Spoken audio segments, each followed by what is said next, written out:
मुझे फ़ील होता था कि एक एक्टर चल रहा है मेरे अंदर। आपको 1 फ़िल्म मिल जाएगी, 2 फ़िल्म मिल जाएगी, 3 फ़िल्म मिल जाएगी, अगर आप किसी पावरफुल बंदे के बेटे हैं। मैं इतनी बड़ी नौकरी 45-50 लाख की नौकरी छोड़ के एक्टिंग कर रहा था। क्योंकि मौका मिलना ही तो सबसे मुश्किल है, तो आप कैसे अपना टैलेंट दिखा पाएँगे? तो मैं माँ-बहन की गालियाँ दे नहीं सकता उसमें। बहुत ही घटिया, बकवास, बेकार, आई हेट इट। मुझे बहुत ख़राब लगता है ये। डिफ़िकल्टी तो बहुत हुई क्योंकि मैंने जब शुरुआत की तो एक तरह से मैंने ज़ीरो से शुरुआत की, क्योंकि मैं बहुत जो मैं जॉब करता था एक्टिंग परस्यू करने से पहले, उस जॉब से जितने भी पैसे मुझे मिले थे तो मैंने अपना बंगला जो है उसको लोन फ्री करने के चक्कर में सारा पैसा वहाँ डाल दिया। तो मेरे पास बचे ठन-ठन गोपाल, पैसे बचे नहीं मेरे पास, और मैं पैसा सेव करने की आदत मेरी कभी थी नहीं। तो यानी मनी माइंडेड आदमी हूँ नहीं मैं, और पैसा वैसा सेव करता नहीं हूँ। आज मैं जीता हूँ, आज मैं खुश रहता हूँ। जो पैसा कमाया खर्च कर देता हूँ, उसको एन्जॉय करता हूँ। तो पैसे वैसे थे नहीं, और जो भी पैसा मिला नौकरी छोड़ के, प्रोविडेंट फंड, ग्रेच्युटी वगैरह, वो सब मेरा बंगले में चला गया। तो मेरे पास पैसे बचे नहीं, गाड़ी का ईएमआई भरने तक के पैसे नहीं बचे, तो गाड़ी बेचनी पड़ी। तो शुरुआत में स्ट्रगल हुआ क्योंकि मैं लोकल ट्रेन में घुस नहीं पाया, लोकल अपना जो बस होता है, बस के धक्के खा नहीं पाया, तो मैं पैदल चलने लगा। तो मीरा रोड से अंधेरी तक मैं पैदल जाता था, फिर अंधेरी से मीरा रोड पैदल आता था, 50-50 किलोमीटर।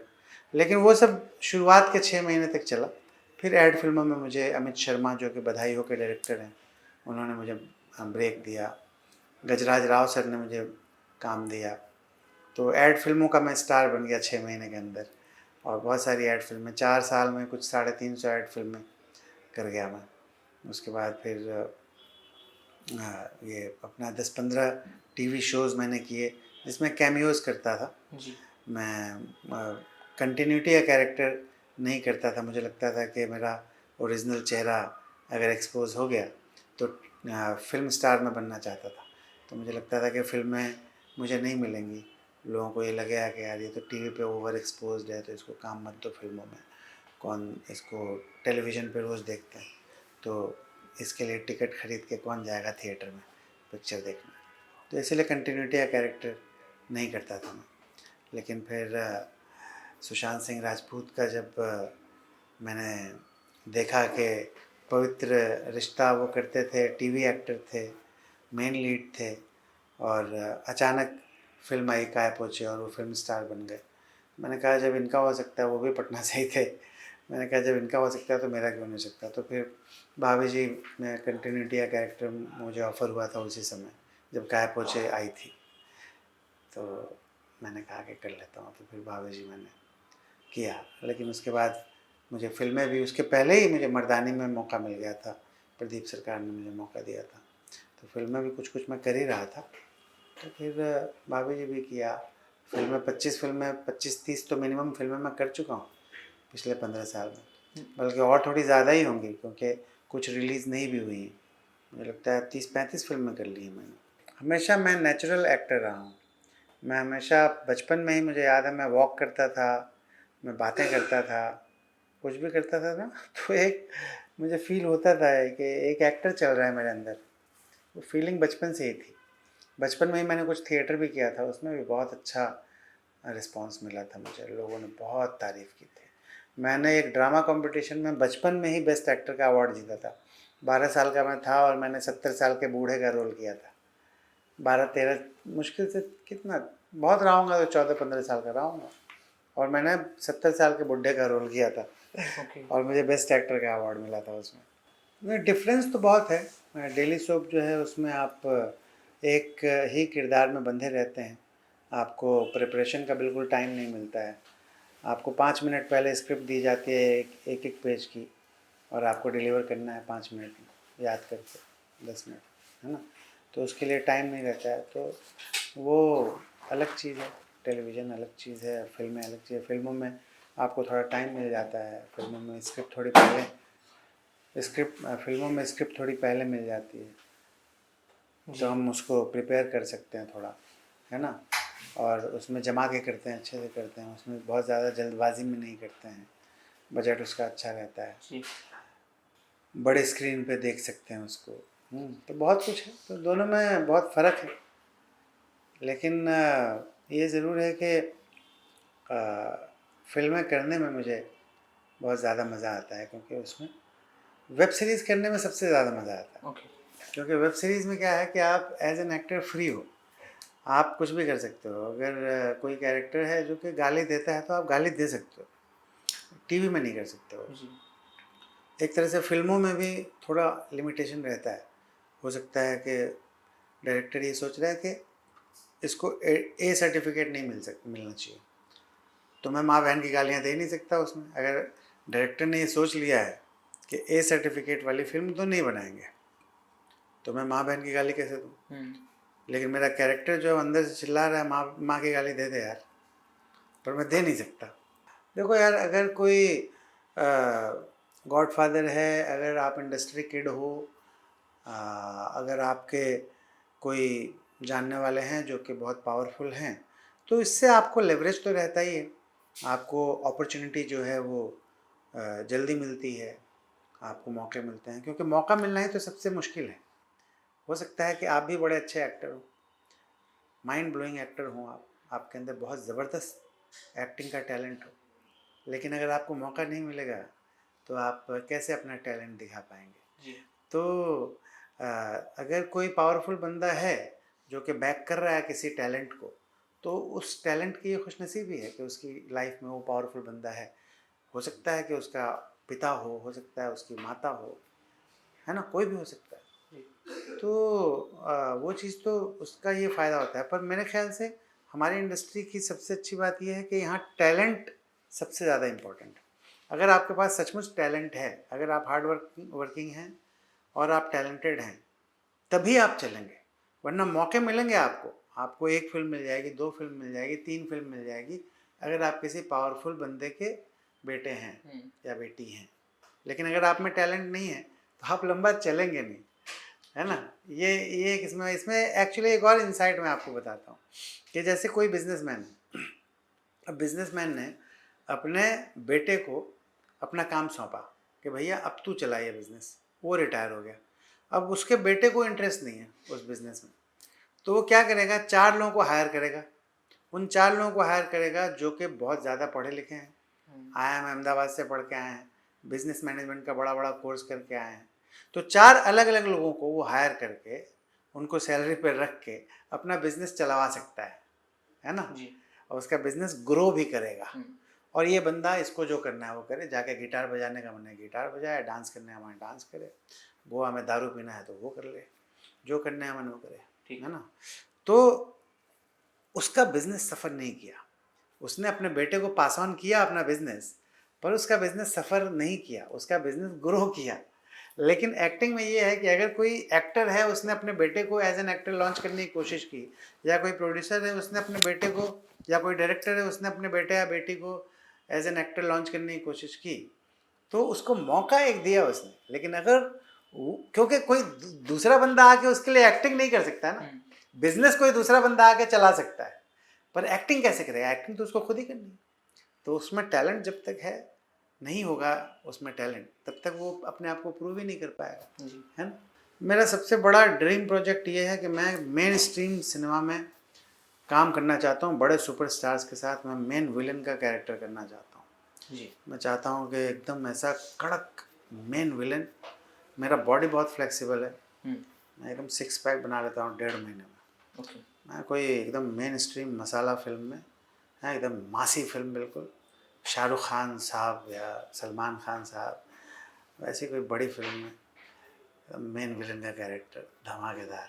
आपको बताता हूँ, मेरा जो एक सबसे बड़ा गुड लक है वो ये है कि मैंने शुरू में ही ये समझ लिया था कि अगर मैं सिर्फ भाभी जी घर पर हैं पर ध्यान दूंगा तो मेरा यही हाल होगा जो आपने सवाल पूछा, पर मैंने वो किया नहीं। मैं शुरुआत के 1 साल तक भाभी जी में मैंने काम किया, उसके बाद मैं समझ गया कि बॉस सिर्फ ये मत कर, मुझे अलग अलग कैरेक्टर्स करने थे, है ना? मैं इतनी बड़ी नौकरी 45-50 लाख की नौकरी छोड़ के एक्टिंग कर रहा था, मुझे कुछ स्पेशल, कुछ अलग करना था, मुझे वेरिएशन वाला काम करना था, अलग अलग कैरेक्टर्स करना था। मुझे लगता है कि कोई बंदा अगर एक ही कैरेक्टर करता रह गया तो एक्टिंग की दुकान चला रहा है बेसिकली, वो ऑटो पायलट पे चला जाता है, एक ही कैरेक्टर अगर बंदा कर रहा है तो।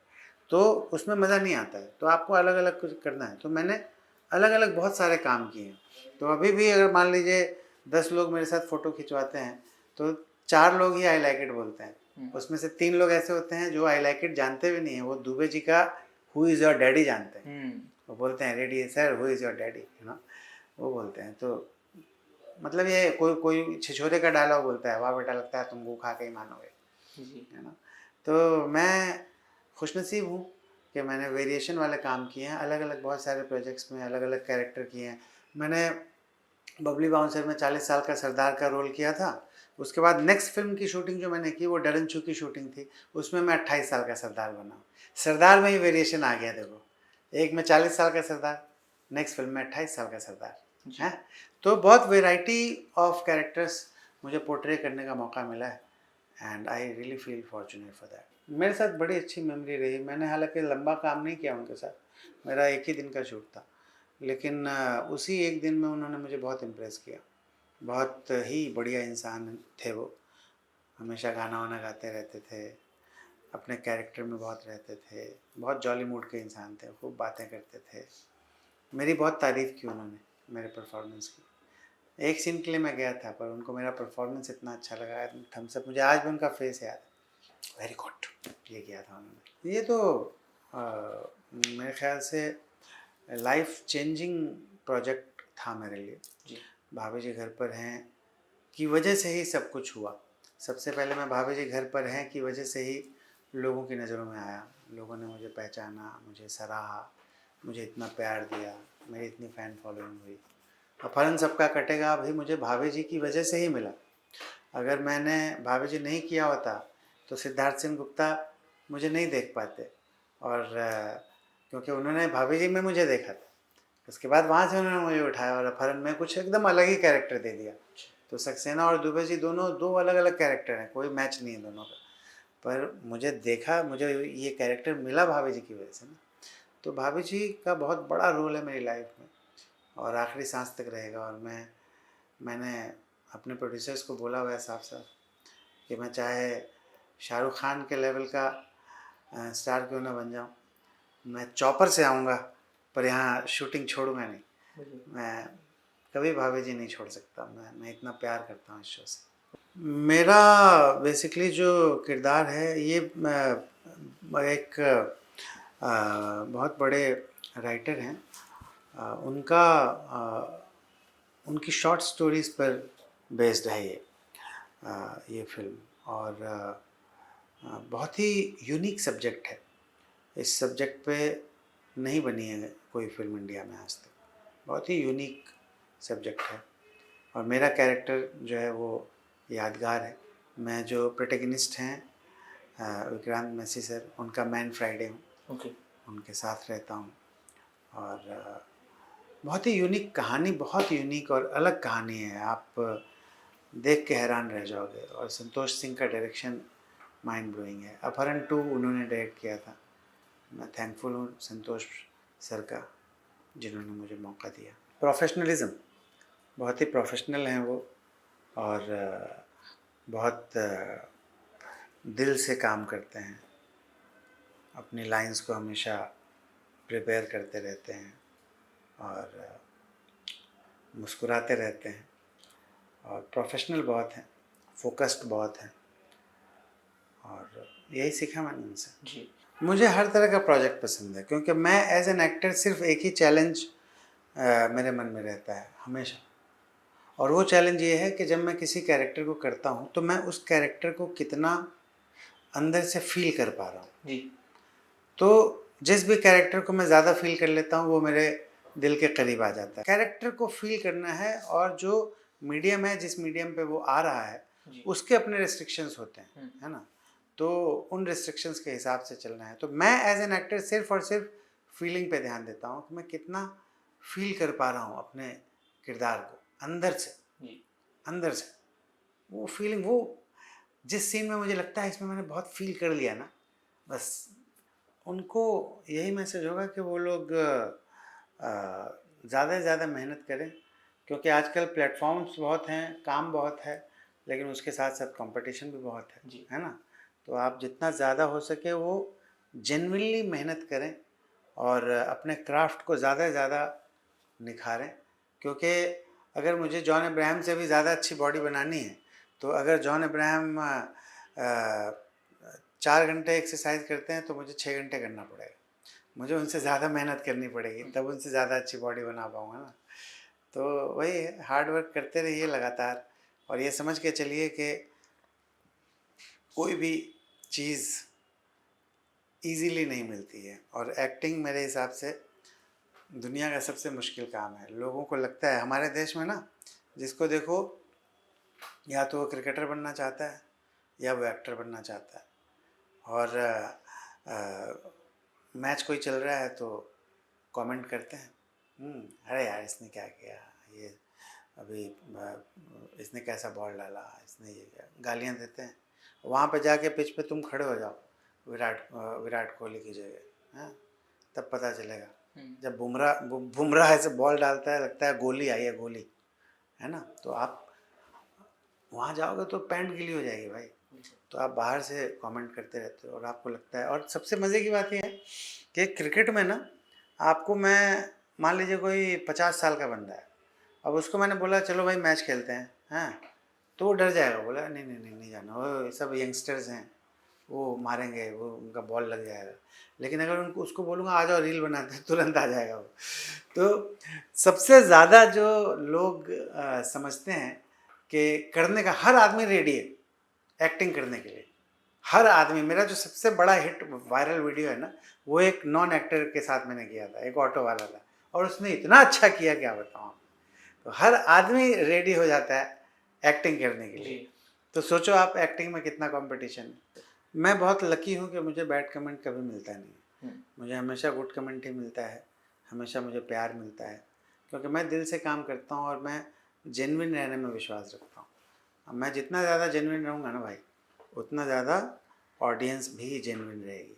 अगर मैं स्टंट करूँगा, अगर मैं पब्लिसिटी के लिए काम करूँगा, अगर मैं झूठ बोलूँगा, तो मुझे बैड कमेंट मिलेंगे ना। मैं वो सब करता नहीं, बहुत ही घटिया, बकवास, बेकार, आई हेट इट, मुझे बहुत ख़राब लगता है ये। कुछ ज़िंदगी ख़राब हो गई है भाई। अगर आपको ज़िंदगी जीना है ना, तो जाओ जंगल में, आप चिड़ियों की चहचहाहट सुनो, आप समंदर का पानी देखो, आप पीसफुल रहो, नेचर के साथ जुड़ो। ये सोशल मीडिया वगैरह ने ना नेचर से हमको दूर कर दिया है, और जो गॉड है ना, गॉड वो नेचर में है ना। तो हमको नेचर से जुड़ना चाहिए जितना ज़्यादा हो सके। हम पहाड़ों को देखो, नाना पाटेकर बहुत अच्छा बोलते हैं, उनका मैंने देखा है, बहुत अच्छा बोलते हैं। तो मैं उन्हीं की सोच रखता हूँ जो पाटेकर साहब रखते हैं। आप मुझे आँखों की गुस्ताखियाँ के अलावा एक मस्ती फिल्म की है मैंने, मस्ती 4, उसमें मिलाप ज़वेरी डायरेक्टर हैं, इंद्र कुमार सर प्रोड्यूसर हैं, आफ्ताब शिवदासानी सर के साथ मेरा सीन हुआ है, मस्ती 4। उसके अलावा फर्स्ट कॉपी नाम का एक वेब सीरीज़ किया है मैंने, जिसमें गुलशन ग्रोवर सर हैं, रज़ा मुराद सर हैं, बड़े बड़े एक्टर्स हैं उसमें। ये हैं अपना मुनव्वर फ़ारूकी सर हैं मेन लीड में। तो बहुत ही बढ़िया वो शो है, जो कि 90s में जो मूवी पायरेसी होती थी, उसका पूरा होम एंटरटेनमेंट का जो पायरेसी का पूरा चला था, है ना, वो उस पर बेस्ड है। वो अनटच सब्जेक्ट है, बहुत अच्छा है। उसमें मेरा प्राइमरी रोल है, वो है। फिर से अपना सेक्शन 108 है, नवाजुद्दीन सिद्दीकी सर हैं उसमें, रेजिना कैसेंड्रा है, अरबाज़ खान है, मैं हूँ। तो वो भी बहुत बढ़िया फिल्म मैंने की है। तो ये सारे, मैं अपने चाहने वालों से यही कहना चाहूँगा कि प्लीज़ आप लोग खुश रहिए, क्योंकि जब आप लोग खुश रहेंगे तब अपने आसपास खुशियाँ बांटेंगे। और ज़्यादा सोशल मीडिया पे मत रहिए, थोड़ा दूर रहिए सोशल मीडिया से। हाँ, अपने माँ बाप पे ध्यान दीजिए, अपनी गर्लफ्रेंड पे ध्यान दीजिए, बॉयफ्रेंड पे ध्यान दीजिए, और ज़्यादा सेल्फ़ी के चक्कर में मत रहिए। जितना ज़्यादा डिजिटल गैजेट में घुसेंगे ना, उतना आपकी ज़िंदगी घुस जाएगी। तो डिजिटल गैजेट से थोड़ा दूर रहने की कोशिश कीजिए। डिजिटल डिटॉक्स जो है ना, वो करने की कोशिश कीजिए। नेचर से जुड़िए, साफ़ सुथरे ढंग से रहिए, हाइजीन मेंटेन कीजिए, 7 घंटे नींद लीजिए बढ़िया से, अच्छे से। आउटसाइड फूड, जंक फूड वगैरह थोड़ा कम कर दीजिए, और खुशी खुशी अपनी ज़िंदगी बिताइए। और अगर फिर भी कोई पेनफुल सिचुएशन आ जाए तो मेरी तरफ बोल दीजिए, आई लाइक इट। क्या बात